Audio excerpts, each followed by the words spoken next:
সংবিধানের সবচাইতে গুরুত্বপূর্ণ এবং একটি প্রথম পৃষ্ঠার অংশ হচ্ছে প্রস্তাবনা, প্রিয়াম্বল নামে আমরা যেটাকে চিনি।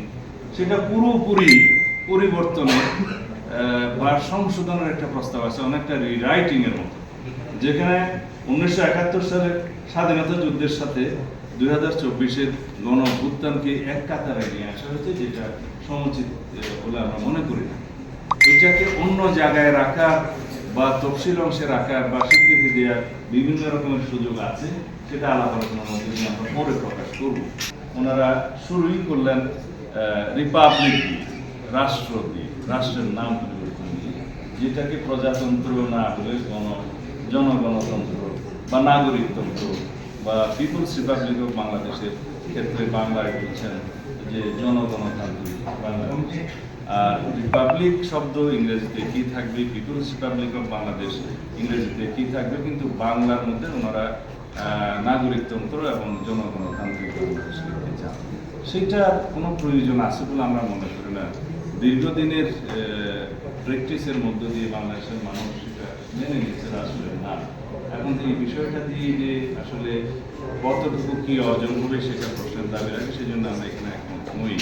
মৌলিক অধিকার এবং মূলনীতি এরপরে আসে। মূলনীতির ক্ষেত্রে ওনারা ব্যাপক পরিবর্তনের একটা প্রস্তাব ওখানে রেখেছেন।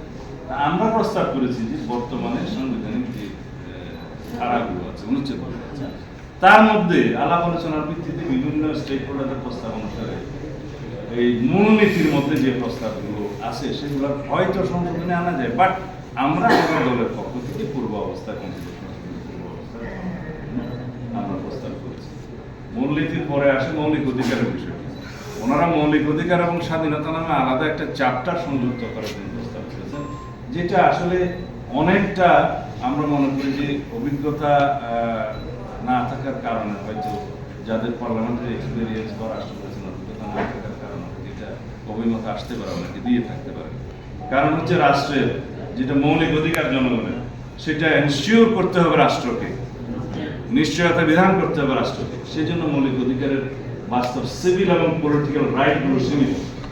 এরপরে আছে সোশ্যাল, কালচারাল এবং ইকোনমিক রাইটগুলো, সেগুলো রাষ্ট্রের সক্ষমতার উপর ভিত্তি করে গুড গভর্নেন্সের উপরে সবসময় ছেড়ে দিতে হবে, রাষ্ট্র গভর্নেন্সের উপরে ছেড়ে দিতে হবে। সেই জায়গায় ওনারা জিনিসটা একটু মিলিয়ে ফেলেছেন, অ্যামালগামেট করে ফেলেছেন। সেটা আমরা আশা করি তাদেরকে বোঝাতে সক্ষম হব। এরপরে আছে নির্বাহী বিভাগ, আইন বিভাগ এবং বিচার বিভাগ। তারপরে সাংবিধানিক অন্যান্য প্রতিষ্ঠানগুলো নির্বাচন কমিশন, এগুলো কমিশনের কথা বলেছেন।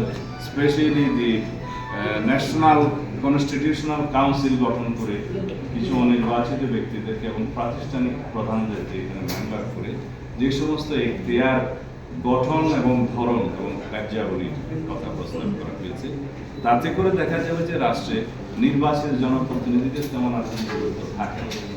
সেগুলো আমরা বলেছি যে এটা পুনর্বিবেচনা করা যায় আর আলোচনা করা যায়।